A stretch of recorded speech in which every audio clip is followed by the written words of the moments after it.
Bagong bagyo, inaasang papasok sa PAR sa susunod na linggo. Nakatutok live si Jasmine Gabriel Galban. Jasmine?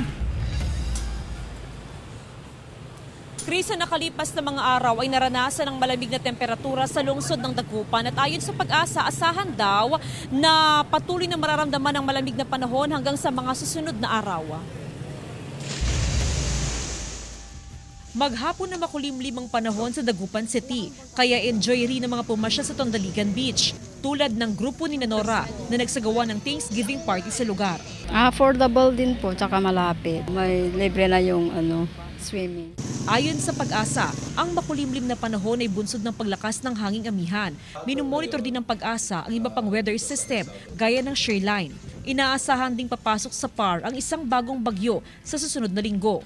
So sa forecast po natin na itong buwan ng December ay isa o dalawang bagyo na aasahan natin na papasok sa Philippine Area of Responsibility po natin.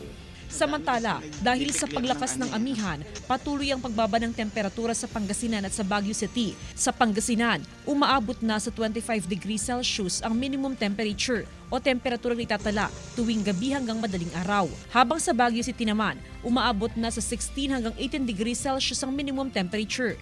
Sa huling linggo ng Disyembre hanggang sa January 2025, mararanasan ang peak ng malamig na panahon.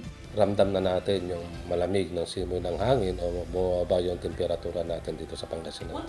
Patuloy na pinag-iingat ang publiko sa mga sakit na pwedeng makuha sa malamig na panahon gaya ng asthma, ubo at sipon.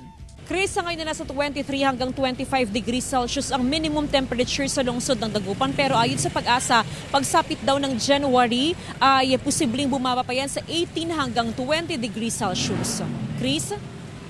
Maraming salamat, Jasmine Gabriel Galban.